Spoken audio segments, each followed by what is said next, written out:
Hey everybody, Shoebox Legends here. Thanks for joining me today for a very special episode to look at some custom cards that I picked up recently. So if you've tuned into the channel much in the first few months here, you've probably come to the realization that I love just about all types of card across many sports, modern, vintage, non-sport, you name it.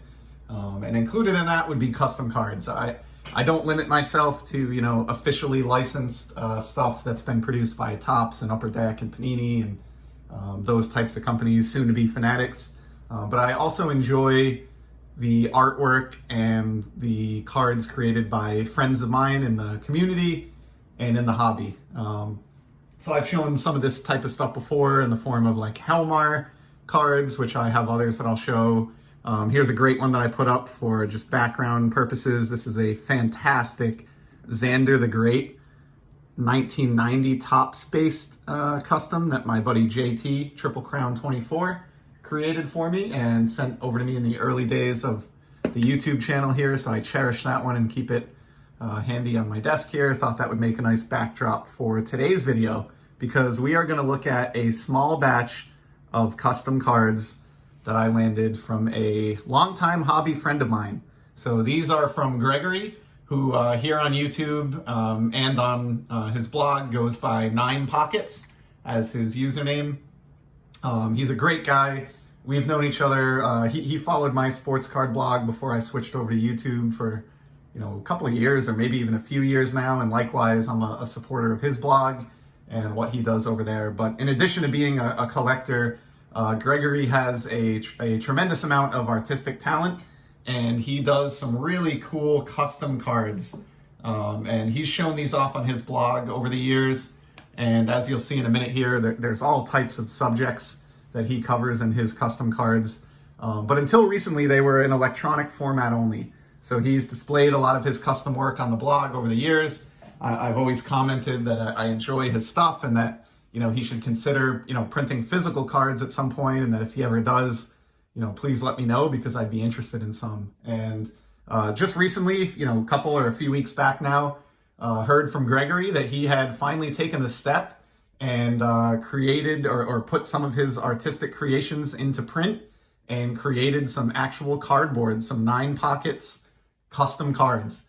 And so basically, I'll leave a link below to Gregory's blog and his store where you can buy these cards. But essentially, he ran a promotion on his blog where if you were one of the first 20 people to comment on the post where he introduced these physical cards, you could select any 3 that you wanted and he would mail them to you for free for supporting his blog and his artwork. So I did that. I was one of the first 20. But in addition to that, I wanted to support Gregory, and as I said, I've really enjoyed all of his stuff over the years and definitely wanted to show my support. So I did pick out a few other cards off of his store as well. So he charges $3 a piece for these, which is very reasonable when you think of the amount of effort that went into creating these and the cost of getting them printed up. But he also had a promotion where if you spent $20, you got a certain percent off. I think it was 25% off.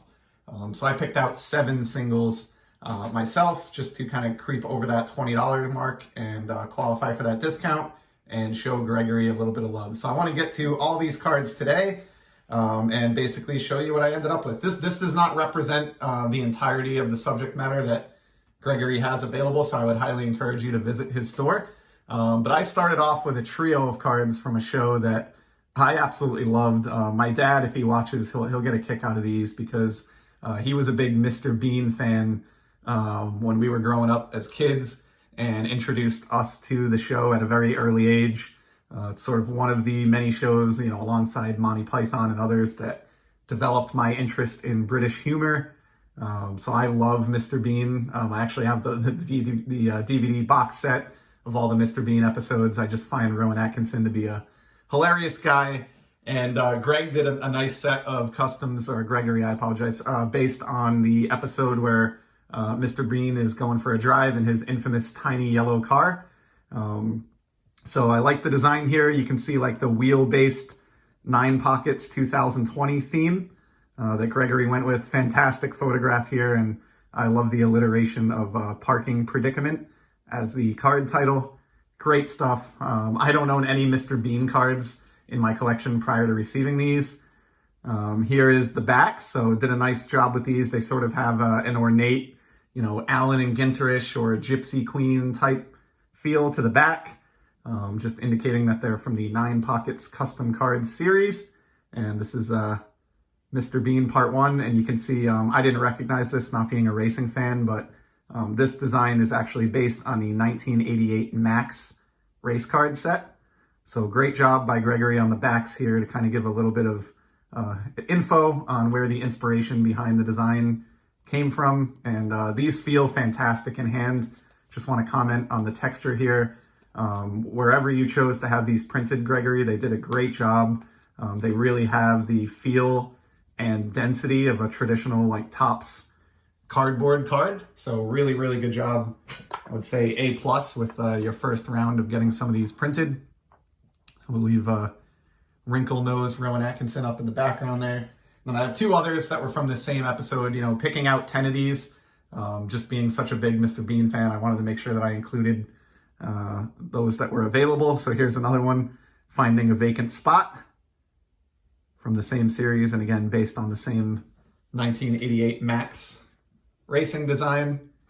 And then finally, we have one here, gives you a good sense for how Rowan Atkinson portrayed the character, but Bean steals away, doing one of his infamous British silly walks there. So pretty cool trio there. Those are going to get sleeved up and put right into my non-sport Z folio. Really love what Gregory's done. The rest of these I'm going to kind of bounce around a little bit. So as we're going to see, he covered a bunch of different sets and a bunch of different subjects. I haven't done justice to his full catalog here, but I have a pretty good sampling. So next up, we have an all-star card featuring some Muppets, based on the 2-player all-star cards of the 70s. I want to say this is 74 maybe that this is based off of. Yep, 74 Topps Baseball all-star card design. And of course, in this case, we have Miss Piggy and Beaker, who drew me to this one. Always loved Beaker growing up, so pretty neat. Certainly don't have many Muppet cards in my collection. This may be the first one. So just really cool to be able to get some different subject matter after collecting for all these years and covering a lot of the sports stuff at this point. Here's one. So I've mentioned numerous times I'm a huge music fan and love concerts, live music, collecting records and CDs back in the day, those types of things. I still attend live shows all the time. I've seen a few concerts just this summer since things opened up from COVID. And always kind of bemoaning that there aren't more music-themed cards out there. Well, Gregory came to the rescue, and he had a few in his store based on designs that were music-themed. And so I pounced on, I think, all of the music-themed ones. And the first one we have is a 1959 Topps combo theme. And it features, of course, a couple of members of the Boston-based rock group Aerosmith. So we got Joe Perry and Steven Tyler here. A great old school photo, looks like from the 70s, featuring a couple of young rockers. Great idea to do the combo card design with this photo. Again, I love the alliteration of Toxic Twins. Just perfectly done, as all of these are. Gregory just does a fantastic job staying true to the design that inspired the custom, and I think he just did a really, really nice job with this Aerosmith one. They're not my favorite band by any means, but I am generally a rock fan and have a few of their stuff, a few of their albums in my library, and just couldn't pass that one up, just kind of based on the aesthetics alone. Next up, we have a pair featuring the Beastie Boys. So we have this 1989 highlight from when they lyrically claimed to have more hits than Sadaharu O. Pretty cool one there. Great use of the highlight design by Gregory. Just works out perfectly that, there were 3 members of the Beastie Boys and 3 available squares for photos on this particular card design from Topps. So really good job here by Gregory of adapting an existing design to fit the subject matter of the card. And of course, like many kids that grew up in the 90s, late 80s, early 90s, I was and am a Beastie Boys fan. So I just thought this one was really, really neat. Wanted to make sure I grabbed that in my order. And there's actually a second one to go along with that was Beastie Boys themed. And this one features of course, the 1982 Topps tri-player rookie card design or Future Stars design morphed into the Beastie Boys. So really love the shot, all three shots actually. Just pretty neat that he got all three individuals wearing caps here. And this really looks very much in the spirit of those 82 rookies, which of course, that subset is most infamous for the Cal Ripken Jr. rookie card. And I love this one in particular because 1982 is indeed my birth year. So always loved and had a soft spot for the 82 design because of that. And knew I wanted to grab this Beastie Boys one as a result. Throw that one up. We got two more music ones here, and then we'll close it out with probably my favorite card of the bunch. So I'm a huge rock guy. That's the genre that I primarily listen to, although I do like a wide range of music. And as such, I am almost, of course, a Jimi Hendrix fan. And there were a couple here that Gregory put together that are Hendrix-based that I just thought were really neat. And again, these are from my birth year set, or adapted from my birth year set. So this is a 1982 Topps Jimi Hendrix, or what a Jimi Hendrix would look like on an 82 Topps design. Those of you that have collected for a while or have collected the 82 Topps will probably recognize this, as I did almost instantly, as being sort of a morphed version of Jesse Barfield's 82 Topps card. So he actually looks surprisingly Hendrix-like in his 82 Topps photograph on his 82 Topps card. And so Gregory just kind of ran with that, morphed it into Mr. Hendrix. So love this one. Great job. And again, bonus points for being a birth year card there. So absolutely wanted to scoop that one up. The other one that I have that's Jimi Hendrix based is also a 1982 theme, and it's the In Action subset. And look at the job that Gregory did with this one. I love the photo. It's perfectly cropped. It just fits. The colors match. This absolutely looks like the perfect adaptation of the 82 Topps In Action set, if you ask me. And absolutely love. I do have a couple of other Jimi Hendrix cards. He's been in some non-sport and music releases over time, but nothing that looks anywhere near this cool. This one right here in particular, this In Action, is maybe the best looking card of all the ones that I ordered, in my opinion, and certainly my favorite Jimi Hendrix card in my very small music collection. So really happy to have that one. I knew that was going to be one of the ones that I chose when I was putting my order together. That was an absolute no-brainer. And then we have one more left, and this is a favorite of mine that I absolutely recall from when Gregory featured it on his blog back in the day, and it was the single card that I was most excited to get a copy of out of this order, and it is, of course, George Costanza from the New York Improv Seinfeld episode where he's on the softball team. Absolute classic. I was a kid of the 90s, and so Seinfeld is just one of my favorite shows of all time. It's certainly a top 5 TV show if I were to rank them for me. And I love the character of George Costanza. He was just amazing, just such a funny character. And I've always kind of, ever since I was a kid even, thought it would be really neat to have, a baseball card featuring Costanza, since softball was such an important part of this particular episode.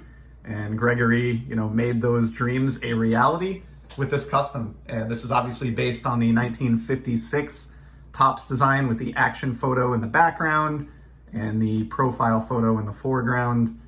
Amazing job. This is definitely one of my favorite non-sport cards in my entire collection at this point. So yeah, that's a wrap. I just think these are great. I highly encourage you, if you are into customs and non-sport cards, or you see anything here that kind of floats your boat, please go give Gregory's site a look. For $3 a piece, you could certainly do a lot worse than these, and they're a really fun way to spice up like a non-sport collection or a non-sport binder. And I just think, again, Gregory, amazing work, fantastically done. They are every bit as cool in person and in hand as they were on the screen. And I just think he knocked it out of the park with these. So really excited and grateful to be able to add these unique cards to my non-sport collection. And just wanted to do an episode and kind of show these off. So I hope you enjoyed these. Again, please go give Gregory a visit if you find this interesting. And thanks again, Gregory, for these fantastic cards. And to everybody else, I'll be back in the near future with some more content, sports cards or otherwise, as you can see here. Take care.